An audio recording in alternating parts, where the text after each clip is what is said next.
챕터 12. 웬만하면 쉽게 갑시다.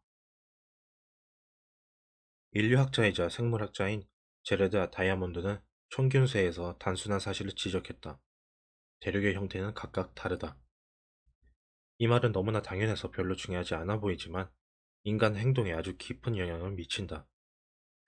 아메리카 대륙의 주요 축은 북쪽에서 남쪽으로 이어진다. 즉, 북아메리카와 남아메리카로 길고 가드나랗게 대륙 모양이 형성되어 있다.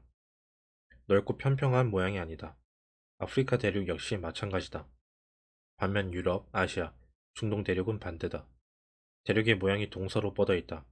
다이아몬드에 따르면 이런 대륙 모양의 차이가 수세기에 걸쳐 농업이 전파되는 데 중요한 역할을 했다. 농업이 전 세계로 퍼져나가기 시작할 때 농부들은 북에서 남보다 동에서 서로 진출하기가 더욱 쉬웠다. 이는 위도가 같은 위치인 경우 기후가 유사하기 때문이다. 이 때문에 유럽과 아시아 대륙의 농부들은 프랑스에서 중국까지 길게 뻗는 형태로 몇몇 곡물을 재배할 수 있었다. 반대로 북쪽에서 남쪽으로 이동하면 기후가 엄청나게 다양해진다. 캐나다와 플로리다 기후가 얼마나 다른지 생각만 해도 알 것이다. 제 아무리 세계에서 가장 재능 있는 농부라고 해도 캐나다에서 겨울에 플로리다산 오렌지를 재배할 수는 없을 것이다. 눈은 흙을 대체하기 힘들다. 북, 남 방향으로 곡물들은 재배하려면 농부들이 각 기후에 적합한 새로운 작물을 찾고 재배해야만 한다. 결과적으로 농업 전파 속도는 아메리카 대륙보다 아시아와 유럽 대륙이 두세 배 더 빨랐다. 수세기 동안 이 차이는 무척이나 큰 영향을 끼쳤다. 식량 생산 증가는 더 빠른 인구 성장을 이끌었다. 인구가 많아지자 더 강한 집단들이 만들어지고 새로운 기술 개발을 위한 도구들을 더 잘 갖추게 됐다. 곡식이 인근 지역으로 전파되면서 인구 증가 속도는 다른 대륙보다 좀 더 빨랐다. 이는 작은 변화였지만 시간이 지나면서 점점 더 상당한 차이를 초래했다. 농업 전파는 세계적인 규모로 세 번째 행동 변화 법칙을 보여준다. 우리는 흔히 동기가 행동 변화의 주요 요소라고 알고 있다. 정말로 그것을 원하면 실제로 하게 된다는 것이다. 하지만 진실은 다르다. 우리가 가지고 있는 진짜 동기는 게으르게 지내는 것, 편리한 일을 하는 것이다. 가만히 생각해보면 이는 어리석은 게 아니라 영리한 전략이다. 에너지는 귀중한 것이다. 뇌는 가급적 에너지를 아끼는 방향으로 움직인다. 최소 노력의 법칙을 따르는 것은 인간 본성이다. 두 가지 유사한 선택지 사이에서 결정해야 할 때 사람들은 자연스럽게 수고가 적게 드는 선택지로 기울게 된다. 예를 들어 농경지를 확장하려고 한다면 기후가 다른 북쪽으로 향하기보다는 동일한 작물을 기를 수 있는 동쪽으로 향할 것이다. 우리는 취할 수 있는 행동들 중에서 최소의 노력으로 가장 큰 가치를 만들어내는 행동을 한다. 쉽게 말해 우리는 쉬운 일을 하는 쪽으로 동기가 부여된다. 모든 행동에는 특정한 양의 에너지가 드는데 에너지가 많이 들수록 그 행동을 덜 하게 된다. 예를 들어 하루 100번 푸시업을 하는 걸 목표로 세웠다고 하자. 이는 엄청난 에너지를 소모하는 일이다.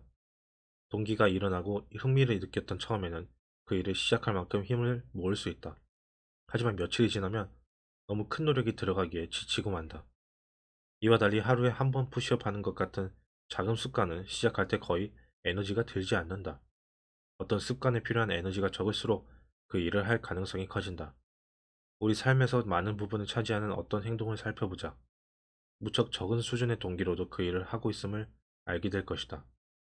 휴대전화 스크롤을 내리고 이메일을 확인하고 텔레비전을 보는 것 같은 습관은 우리의 많은 시간을 빼앗아간다. 그건 이 행동들이 대개 노력 없이 이루어지기 때문이다. 현저하게 편리한 일들인 것이다.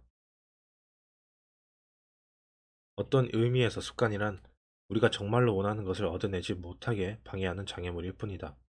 습관을 들이기가 어렵기 때문에 반작용이 일어날 가능성이 높다. 예를 들면 다이어트는 몸매를 만드는 것을 방해하는 장애물이고 명상은 고요함을 느끼는 것을 방해하는 장애물이며 일기 쓰기는 생각을 분명히 하는 것을 방해하는 장애물이다. 우리는 습관 그 자체를 원하는 것이 아니다. 우리가 정말 원하는 것은 그 습관이 가져다 줄 결과다. 장애물이 클수록 그 습관을 들이기 어려울수록 내가 되고 싶은 상태와 멀어진다. 이것이 습관을 쉽게 만들어야 하는 이유다. 그래야 하고 싶은 기분이 들지 않을 때도 그 일을 할 수 있다. 좋은 습관을 하기 쉽게 만든다면 우리는 그 일을 계속할 것이다. 하지만 이와 정반대 같아 보이는 순간들은 대체 어떻게 된 걸까? 그러니까 우리 모두가 무척 게으르다면 아이를 기르고 사업을 시작하고 에베레스트 산을 등반하는 사람들은 어떻게 설명할 것인가? 분명 우리는 무척이나 힘든 일을 할 능력이 있다. 문제는 어떤 날은 그 일을 하는 게 힘들다고 느끼고 어떤 날은 손쉽게 하고 싶은 기분을 느낀다는 것이다. 힘든 날에는 가능한 한 좋아하는 일들을 많이 해서 도전적인 삶을 자연스럽게 극복하는 것이 중요하다. 직면하는 저항이 적을수록 더 강한 자신이 나오기 때문이다. 쉽게 만들어라의 진짜 의미는 그저 쉬운 일을 하라는 것이 아니다. 장기간에 걸쳐 대가를 치르는 일이며 일하는 순간에 가능하면 그 일을 쉽게 하라는 것이다.